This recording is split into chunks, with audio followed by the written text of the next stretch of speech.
Salut tout le monde, c'est Mush, le pirate qui vaut 757 millions de BRI. Aujourd'hui, nouvelle vidéo sur 10 moments où un personnage secondaire nous a tous choqués. Il est temps d'honorer nos chers personnages secondaires qui ont parfois agi comme des personnages héroïques. L'intro que vous voyez au tout début de cette vidéo a été réalisée à l'aide d'un autre logiciel de montage. Et vous voyez où je veux en venir. Cette vidéo est sponsorisée par Filmora.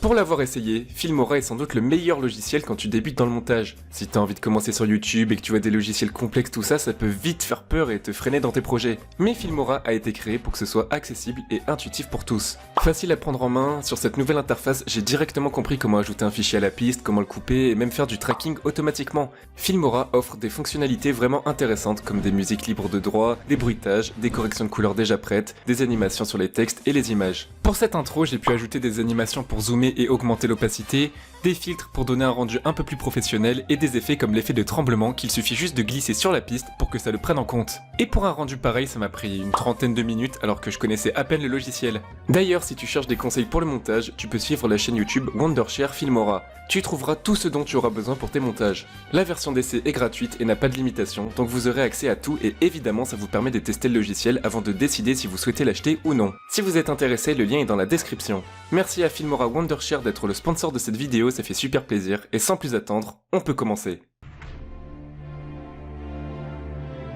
Franchement, si je devais parler de tous ses exploits et la manière dont il a marqué One Piece, je pourrais consacrer la vidéo entièrement à lui. Fisher Tiger était le capitaine des Pirates du Soleil. En tant qu'homme poisson et donc espèce persécutée, il fut la première personne à défier les dragons célestes sur leur propre terre. En effet, il s'est rendu à Marie-Joise et a libéré les hommes poissons et les humains qui étaient réduits en esclavage par les dragons célestes. Parmi ces personnes, il y a Boa Hancock et ses sœurs Sandersonia et Marigold. Après cela, il créa ce fameux équipage avec les hommes poissons qu'il admire. Il rencontra Koala qui était une esclave auparavant. Son cerveau était encore complètement manipulé par les dragons célestes et elle agissait encore comme une esclave. Fisher Tiger comme un héros réussit à ramener Koala à sa famille. Cependant, ça ne se termine pas comme toutes les histoires avec une belle fin. Fisher Tiger, en ramenant Koala à sa famille, a en fait été pris dans une embuscade tendue par la marine. Après cela, il ne pouvait plus ressentir autre chose que de la haine à l'égard des humains. Et il succomba à ses blessures. Pfouh, ça commence fort cette vidéo.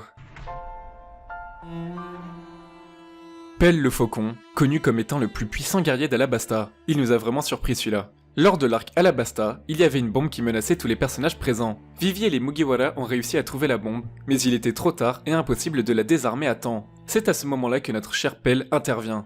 Grâce à son Tori Tori no Mi modèle Faucon et à son courage sans faille, il parvient à attraper la bombe dans ses serres et s'élève très haut dans le ciel pour que personne ne meure lors de l'explosion. Un sacrifice dont tout le monde se souviendra. Repose en paix, Pell. Attendez, c'est quoi ce bruit? C'est quelqu'un qui creuse. Ah oui? C'est Pell qui sort de sa tombe? Grâce à une pelle?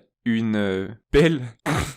Non, sérieux, en vrai, tout le monde pensait qu'il était mort, mais non, il est pas mort. Voici des images d'archives de la bombe qui lui a explosé dessus.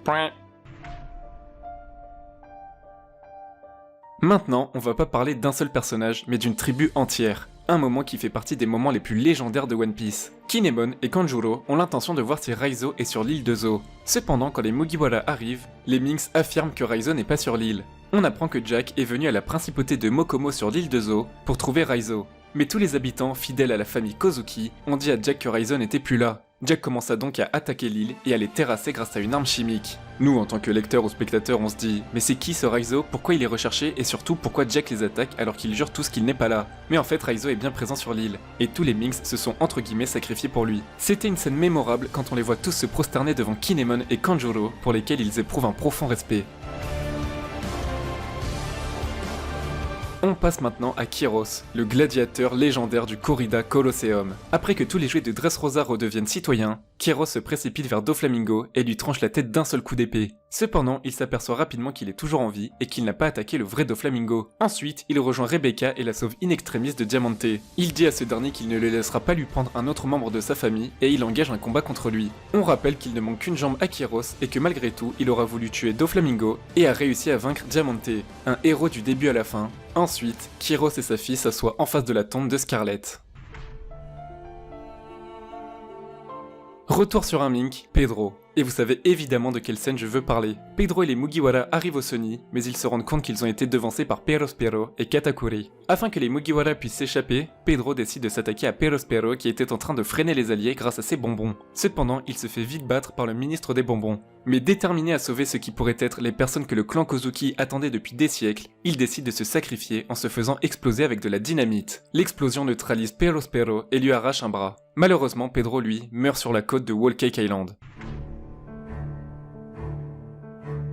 Et oui, j'étais obligé de parler de Corazon à un moment dans cette série. Comment citer un seul moment alors que dans tout le flashback il a été exceptionnel. Mais bon, on va parler de la scène qui a permis à Trafalgar Law d'être en vie aujourd'hui. Corazon, c'est que Diez Barrels est en possession de l'Opé Openomi. Grâce à son pouvoir, il arrive à s'emparer de ce fruit du démon, il bat Diez Barrels et s'enfuit. Il force Law à manger le fruit du démon rapidement, et soudain Law remarque que le corps de Corazon est criblé de balles. Corazon, même en étant souffrant, arrive toujours à être lucide. Il cache Law dans un coffre et se fait rattraper. Après cela, Doflamingo tue son petit frère, c'est la fin de Corazon, qui aura permis à Law de rester en vie et de devenir ce qu'il est devenu aujourd'hui. Et même s'il était proche de la mort, il s'est forcé à rester en vie un peu plus longtemps pour pouvoir continuer de protéger Law grâce à son pouvoir qui rend une zone totalement silencieuse et pour que personne ne l'entende.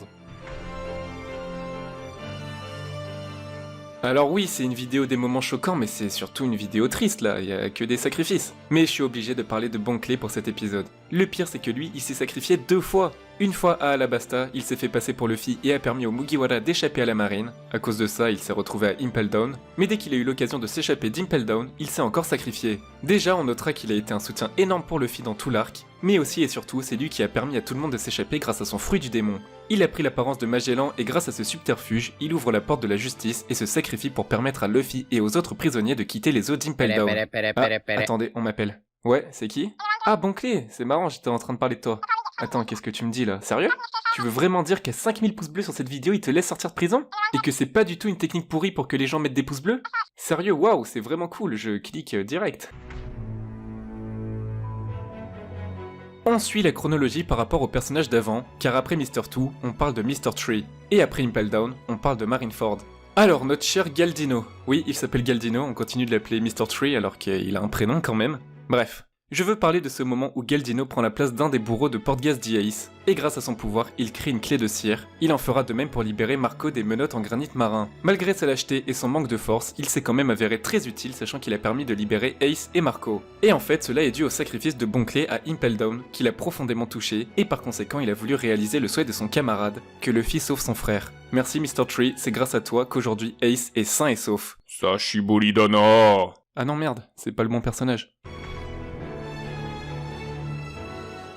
On va parler de Kokoro, la plus belle des sirènes. Et d'ailleurs, en tant que sirène, elle sait nager. Ça va jusque là, vous suivez? Certains Mugiwara étaient en difficulté et se faisaient emporter dans un courant. Aucun moyen de se sortir de là, c'est la noyade assurée. Mais Kokoro arrive et étant une sirène, elle peut nager à contre-courant et les sauver de la noyade. Ça amène à une scène assez drôle où les Mugiwara sont terrifiés en la voyant et où Sanji dit que les sirènes sont censées être des femmes magnifiques, contrairement à elle. Genre, elle vient de leur sauver la vie, mais ils arrivent quand même à se moquer d'elle. Et on arrive au dernier personnage de cet épisode, un personnage très apprécié qui fait partie de l'arc Skypiea. Et oui, il s'agit de Viper. À ce moment-là, Nami, Robin, Viper, Zoro et Ganfor se battent contre Ener.